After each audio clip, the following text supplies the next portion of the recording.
Assalamualaikum warahmatullahi wabarakatuh. Berjumpa kembali kawan-kawan semuanya dengan Studio Video Tuvo yang kali ini kami akan membahas sebuah bab yang sangat-sangat penting terkait dengan pembelajaran bahasa Inggris. Mengapa materi ini saya katakan sangat-sangat penting? Karena materi ini terkait dengan yang namanya jenis kata.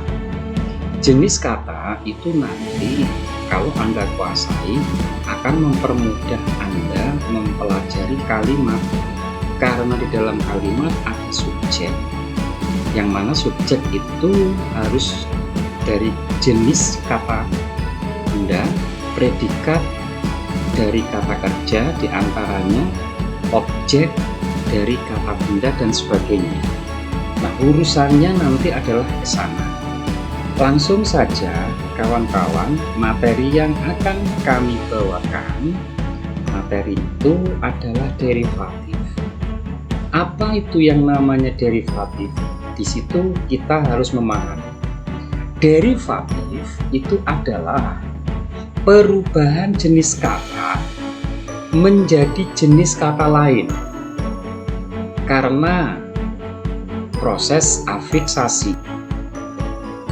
Kawan-kawan, di dalam bahasa Inggris sudah wajar, sudah mafhum bahwa kata itu mirip-mirip, ya kan?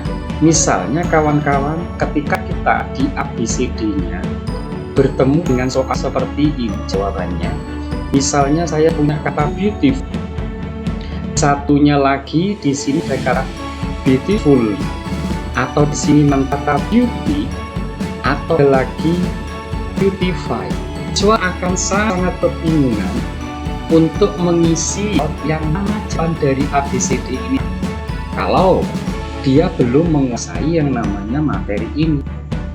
Jadi fokus caranya nanti kita mengenali ini jenis kata apa, ini kata apa, ini kata apa, ketika sebuah titik-titik nanti memerlukan kata benda misalnya atau kata kerja. Berarti kan kita harus paham yang namanya jenis-jenis kata di ABCD itu.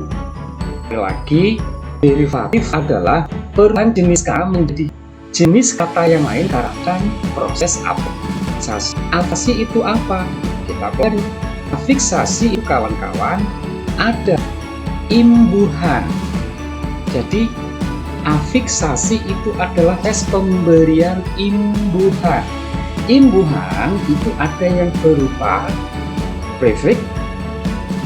Berarti Anda harus tahu prefix itu artinya adalah awalan. Nah, ada kata pre di sini. Ya, berarti nanti ada awalan. Oke. Berikutnya kawan, ada yang namanya infix. Infix itu namanya adalah sisipan. Sisipan berarti di tengah. Dalam bahasa Jawa banyak sekali, ya. Oke. Berikutnya adalah yang namanya suffix. Dalam bahasa Inggris kawan-kawan yang sering adalah yang ini, yaitu akhiran. Anda harus menguasai bahasa Inggris, jenis katanya itu apa, ya. Anda harus memahami yang namanya 3 proses ini.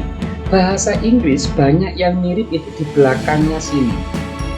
Nah kan, awalannya banyak yang sama. Nah ini banyak yang sama. Bahasa Inggris banyak di belakang nanti yang menyatakan jenis kata yang berbeda itu dilihat dari belakangnya. Ada beautiful, terus apa bedanya dengan beautifully, apa bedanya dengan beauty dan beautify. Berarti Anda harus memahami yang namanya proses afiksasi, yaitu proses penambahan berupa awalan, sisipan, dan akhiran. Semisal saya punya kata coba dalam bahasa Indonesia, ya kan? Di sini kan ada, biar menjadi jenis kata yang lain, itu kita kasih yang namanya percoba, kan nggak ada. Berarti di sini harus dikasih yang namanya imbuhan.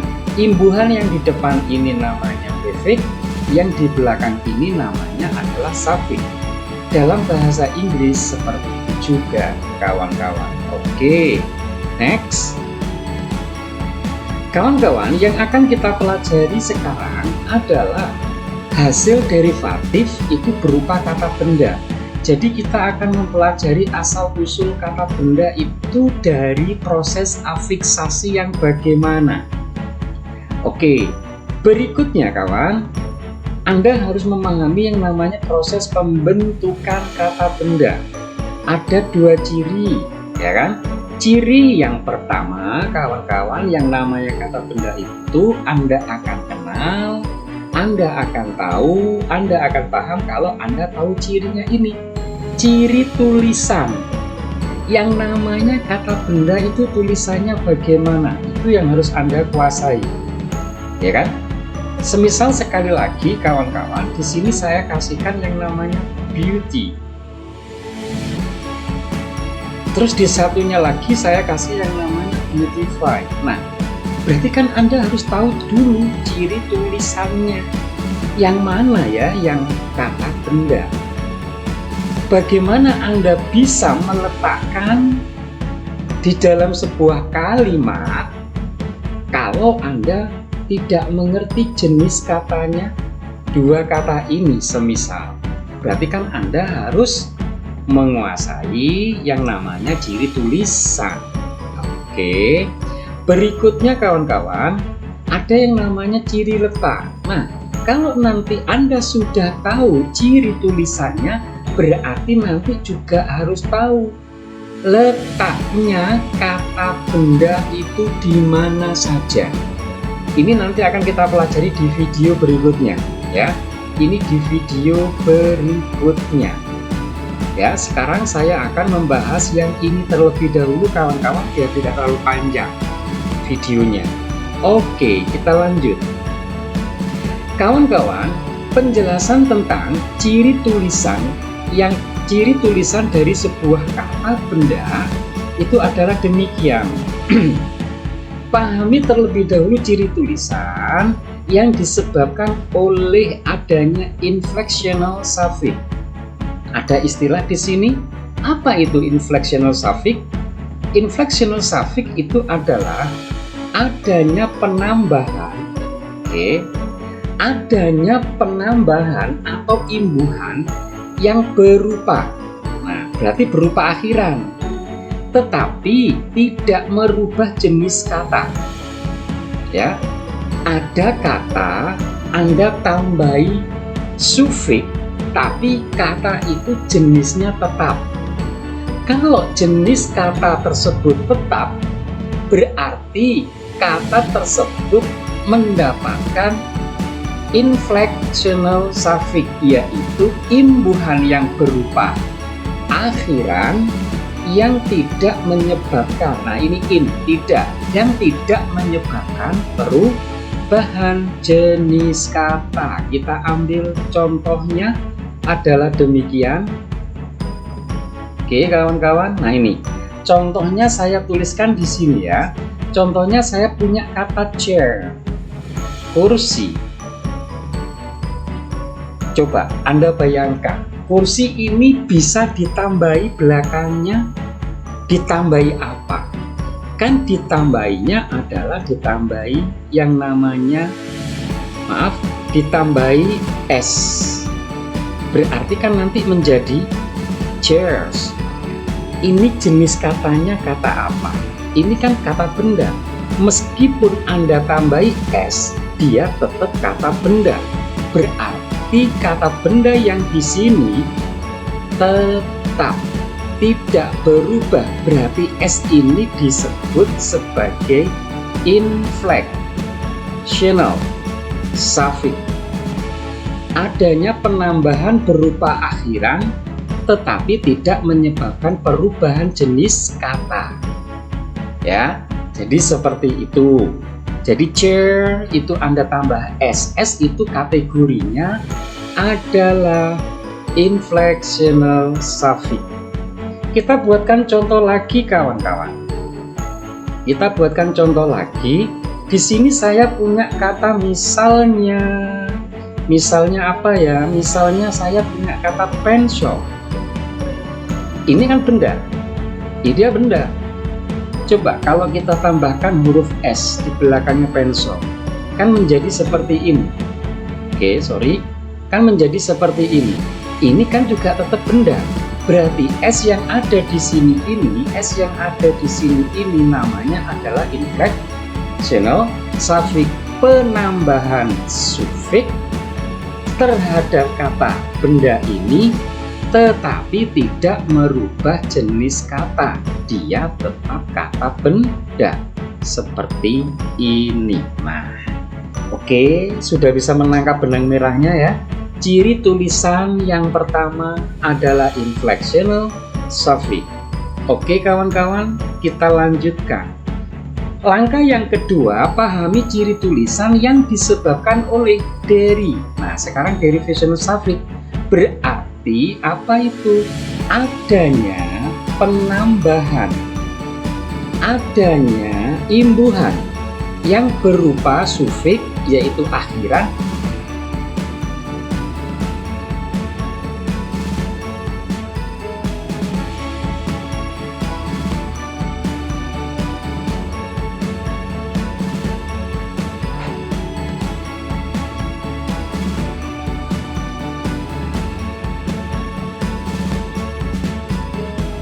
Langkah yang kedua, pahami ciri tulisan yang disebabkan oleh dari. Nah, sekarang derivational suffix berarti apa itu?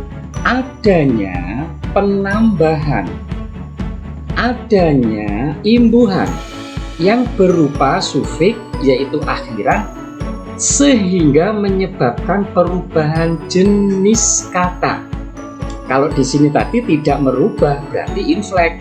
Sekarang kalau perubahan, ada perubahan berarti sufiks yang akan kita tambahkan nanti berarti dia disebut derivational suffix, yaitu imbuhan berupa akhiran yang menyebabkan perubahan. Ya kan? Oke, kita simak berikutnya. Kawan-kawan, sebelum Anda membentuk kata menjadi kata benda, Anda harus sadar ini banyak sekali sufiksnya. Gara-gara kata ini, gara-gara sufiks-sufiks ini, akhiran-akhiran ini, sebuah kata nanti nasibnya akan menjadi kata benda gara-gara akhiran-akhiran ini. Ya, oke, kita buatkan contoh. Kita buatkan contoh kawan-kawan. Ya, terlebih dahulu pahami rumusnya. Rumusnya adalah di sini ada kata, di sini ada nanti kata, entah dia kata apa, terus mendapatkan tambahan sufiks. Sufiksnya adalah ini sufiks semua ini. Terus nanti mengakibatkan kata yang di sini berubah menjadi kata benda. Bisa kata kerja sampai yang tambahi sufiks menyebabkan kata benda. Bisa di sininya nanti adalah sifat adjektif, Anda tambahi sufiks menyebabkan kata benda.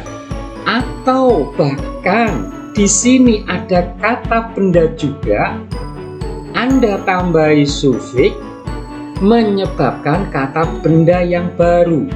Nah, tetap kata benda. Kita buatkan contohnya. Kawan-kawan, di sini ada kata benda. Nah, ini contohnya tadi. Ini adalah kata benda.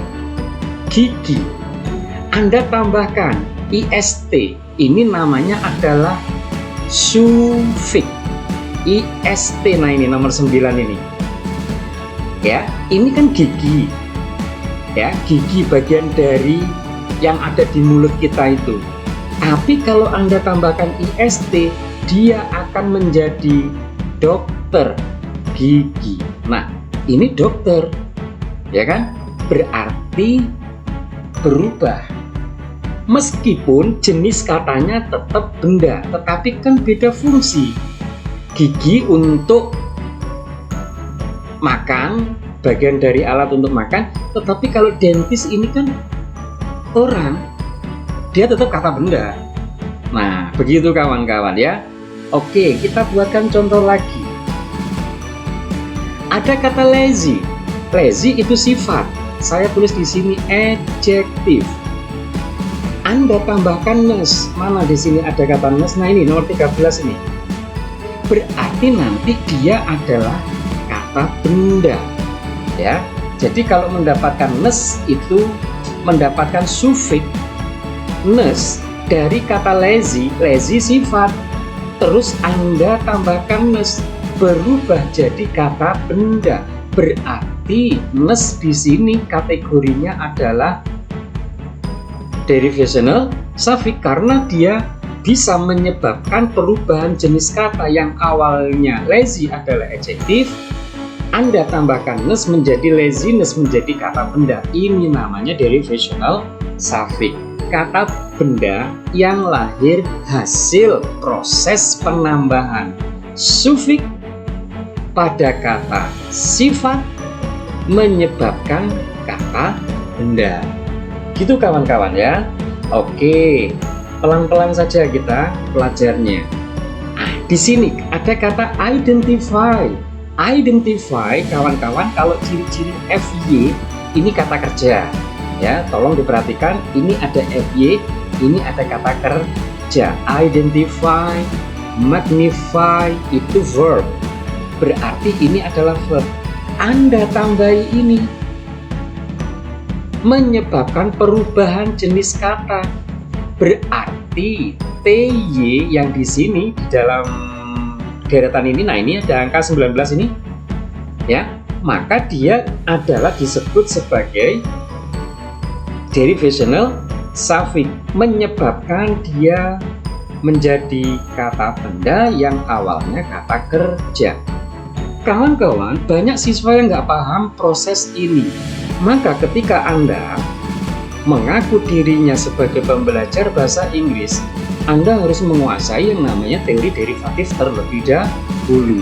Tenses yang kata siswa menjadi masalah besar itu masalah kecil. Justru harus menganggap ini masalah besar. Ketika Anda tidak mengerti jenis kata, bagaimana Anda akan bilang ke dalam bahasa Inggrisnya? Oke, next. Oke, nah di sini kawan-kawan, di sini ada namanya adjektif. Anda sudah kenal ini, strong. Kalau dia dijadikan dijadikan kata benda, strong itu kuat. Anda jadikan kata benda, berarti suffix inilah yang harus berperan menjadi kekuatan. Tetapi ada sedikit harus diperhatikan. O yang ada di sini berubah menjadi E. Begitu ya. Contoh yang lainnya juga ada, misalnya saya punya kata long. Kalau mau saya rubah jadi kata benda, ya harus saya gabungkan dengan TH, tetapi nanti hasilnya adalah menjadi length. Nah, ini seperti ini. Ya. Strong menjadi strength, long menjadi length. Ini O-nya berubah jadi E. Ini kawan-kawan proses perubahan baik itu melalui inflectional suffix maupun derivational suffix. Ini adalah langkah pertama yang harus Anda kuasai kalau Anda ingin mengenal jenis kata. Jadi Anda sudah tahu sekarang, oh jenis kata itu seperti itu. Berarti nanti Anda harus belajar juga memperhatikan video berikutnya, yaitu ciri letak. Kata benda itu letaknya di mana. Begitu ya. Oke kawan-kawan, berikutnya adalah iklan dari kami. Bila kawan-kawan menginginkan video dari kami, dipersilahkan baca info yang ada di bawah video ini. Saya akhiri, terima kasih. Wassalamualaikum warahmatullahi wabarakatuh.